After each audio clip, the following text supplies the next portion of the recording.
going to be warned of trespassing, then you're going to be arrested. You're allowed to film, but we need you on the opposite side. No, sir. No, you don't.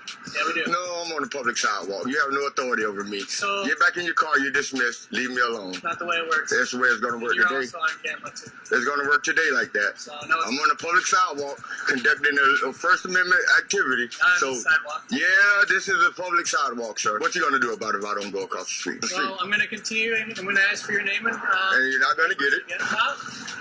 Is it this sidewalk or that sidewalk?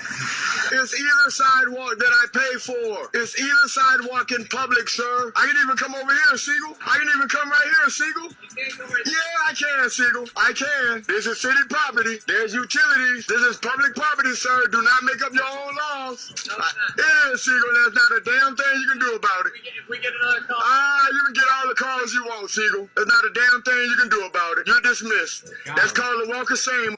Let me just start out by saying the lack of education and training displayed in this video is very upsetting. As somebody who trains law enforcement and somebody who teaches constitutional law and case law to law enforcement, it's extremely disturbing. So let's just go down this numerically and systematically. This video might be a little longer than my normal videos, but I think you're going to get a lot out of it.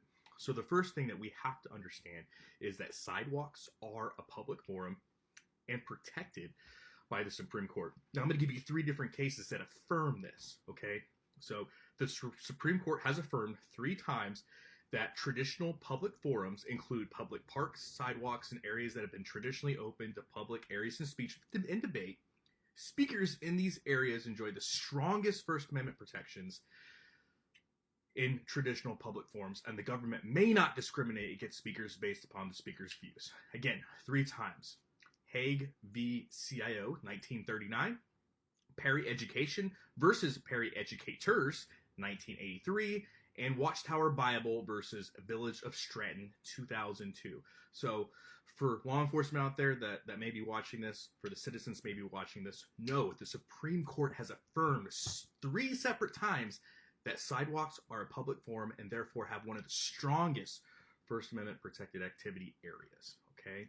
The next thing that I want to talk to is directly to the citizen here and to citizens. Just know a law enforcement officer does not need to have reasonable suspicion or probable cause to come up to you and ask you for ID. They do, however, require reasonable suspicion if they're going to demand it from you. They can consensually have conversations with you. They can make contacts with you.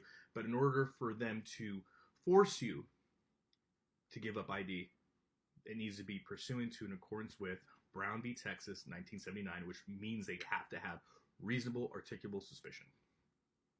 The next thing that we need to really talk about is which really is upsetting to me, it's how casual this officer is in making these threats. You know, if we get another call threat, I'm recording, you know, it blows my mind because he needs to be very careful because he's definitely getting into bad waters when it comes to losing qualified immunity. But let's talk about the RP, because obviously it seems very clear that a responding party contacted law enforcement and said, hey, there's a guy here recording, and I don't like that. It seems like that's what's going on here. But remember, law enforcement, there's 2 separate case laws that are very, very particular on this. So Snyder versus Phelps, 2011, the Supreme Court affirmed that speech made in public, in a public place, on a matter of public concern cannot be the basis for liability for a tort or emotional distress, even if the speech is viewed as offensive or outrageous. Then we saw with Texas v. Johnson, 1989, this is a flag burning case, for those of you that are not familiar.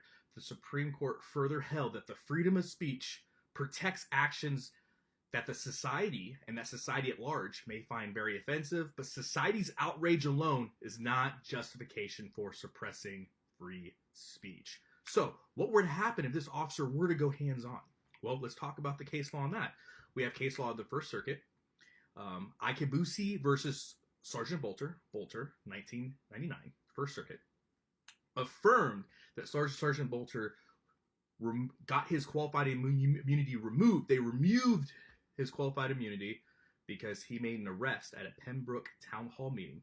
Basically, the commissioner said, hey, we don't like the fact that this journalist is recording in our public corridors. We want you to arrest him. Sergeant Bolter made the arrest, and he lost his qualified immunity. It was stripped from him. The next one we see is a police chief, Connell versus Town of Hudson, A district court denied qualified immunity to the police chief who stopped a freelance photographer from taking photos at a car accident because the recording was protected under the First Amendment freedom of speech. So if it was me, I can only speak for myself, and I saw this individual recording and I got a call for service, I would do two things.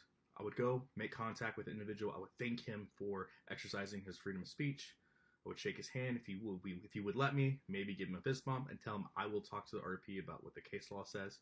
Then I would go, get back in my car, get back on patrol, and continue to serve the amazing community in which I am trusted to protect.